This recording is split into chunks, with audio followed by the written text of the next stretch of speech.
Big Sife. Fat Man Scoop, Brooklyn Clan. What's up, y'all? This is Fat Man Scoop. And right now, you watching the sensei, the number one, the king, my dude, Big Brando. He taught me, personally, me, Fat Man Scoop. All you gotta do is keep your mouth closed and your ears open. Listen to the man talk. That's knowledge personified right there. And I wouldn't trust nobody else but my dude, Big Brando. And I said it. Fat Man Scoop, Big Brando. Let's go.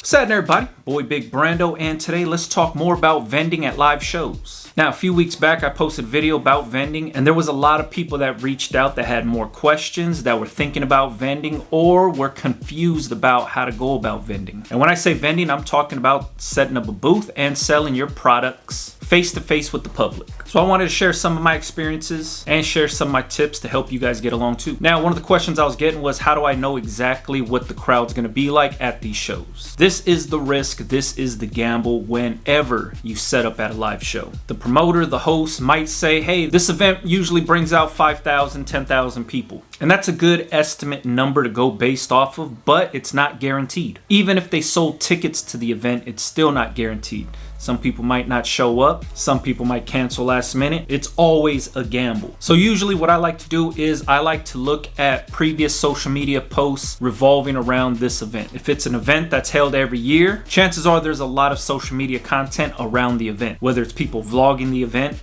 whether it's artists, musicians, performers promoting the event, live recaps of the event, and a lot of times other vendors will post videos and pictures of what the event was all about too. You could search this up by hashtag, by location, look it up on YouTube. This will give you a good visual on what the event looks like, how it's set up, what the crowd looks like, target audience. This is where I do my research to find out what size t-shirts to bring and what sizes I should go heavier on, meaning bring more of, based on the foot traffic and the people attending this event. Let's say you were vending at Dunk Exchange, the Bank Sale, Kickspo, Sneaker Pimps, one of those sneaker events. Chances are there is a lot of content around these events, so you get a better idea of who's going to be walking around the floor, who's going to be cruising the booths, what types of products you should fill your booth with. This also gives you a good idea on how to set the booth up, what's going to grab attention, how you're going to draw people to your booth. So imagine you're at Sneaker Pimps, Dunk Exchange, Kickspo, whatever it is. One, there's going to be a lot of buying and selling and trading of sneakers. So obviously having some popular sneakers on your table to draw the attention would help. Even if you're not willing to sell them or trade them, but having those attention grabbing sneakers on your booth or on your table is going to draw the people to the table. The trick is just getting people to the table to see everything that you have. If that one sneaker is going to draw them to the table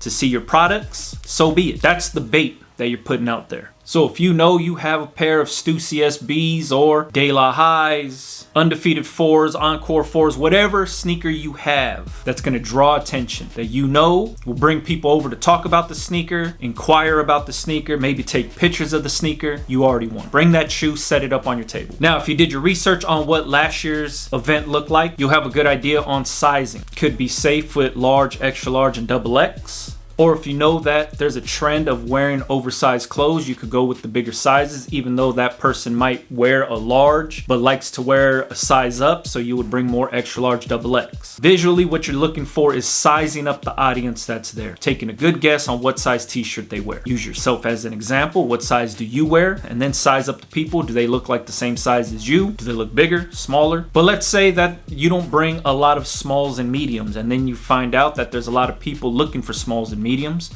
All you have to do is redirect them to your online store. This is where the coupon codes come in, promo codes come in. So if you don't have the small and medium and say you're sold out in the smalls and mediums, shoot them the discount code and be like, hey man, here's 10% off. I do have small and medium on my website. Place the order, I'll get it sent out to you right away. It's not the end of the world if you don't have it there physically. Now, another thing that a lot of people were concerned about is, should they bring every single product they have? Should they bring every design that they've ever released? And my answer to that is, you do whatever you feel feel you want to do. Because you have to remember, organization is key. You're in a 10 by 10 booth. There's not a lot of room in there. If you bring every single design you offer and every size offering and every colorway offering, it's going to get crowded. What I notice is whenever I vend at events, I like to keep the products very limited. Few t-shirt designs, few hat designs. But the t-shirts and hats that I like to bring are the bangers. Those are the ones that I know are going to sell because I've been selling them online. They're the attention grabbers. They're the ones that get the most engagement on social media. They are my popular designs. Those are the ones that I'm bringing. One, I don't want to lug around a bunch of stuff that I'm not going to sell because you got to bring all that stuff back. Two, I don't want to give people too many options. That makes it harder for them to pick what they want to purchase, ultimately hurt the sale because they're undecided. And since they're undecided, they usually say, oh man, I'll come back. And they usually never come back. I like to make it easy. Hit them with the popular stuff, upsell the online store, and let them know that I have more offerings on the online store. Let them know what events you're going to be attending next. Or sometimes I'll wear a t-shirt that I'm not selling. So when people come by and ask about the t-shirt, I'll say, oh man, it's sold out, but here's a discount code. It's on my online store. That way it gives me a better idea, visual idea on if people would be interested in the shirt. I say this in some of my other videos when I talk about vending, but I want to make sure that anybody that steps foot in my booth or to my table leaves with something, whether it's product,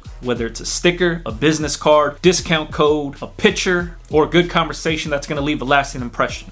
I want to make sure that every single potential customer leaves with something. This was one of the main reasons why I made my business cards look like dollar bills, because when they fold that up, put that in their pocket, when they empty their pockets at the end of the day, if it was a standard business card, chances are they'll look at it and toss it to the side. That dollar bill will be folded up, and when they open it up, it'll give them a good laugh, but they'll have to take a second look at it to make sure it's not a real dollar bill before they throw it away. Now, there's going to be a lot of people saying, hey man, how'd you design that dollar bill? I want to do the same exact thing.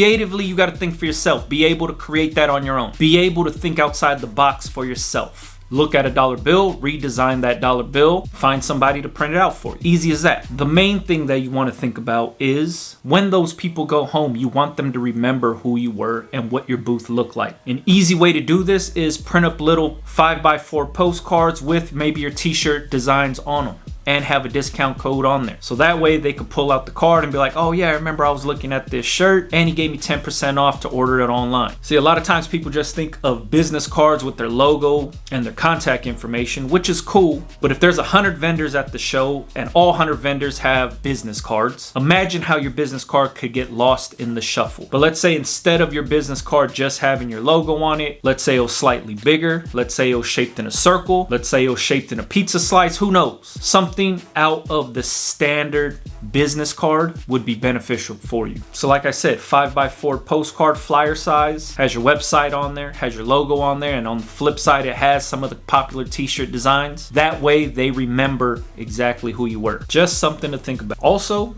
create some stickers with your popular designs on them. Give those out for free. That always helps too. But like I said, something that I always want to happen at these shows is I want people to remember the booth, remember my products, and I want those customers to shop with me on my online store. I use vending out in public at live events, festivals, shows, concerts, night markets, day markets, all of that just to promote my online store. But you also have to remember, do not rely only on the foot traffic there. Leading up to the event, I like to flood my social media and let people know where I'm gonna be. So that way my already built-in customers can come out and shop with me in public.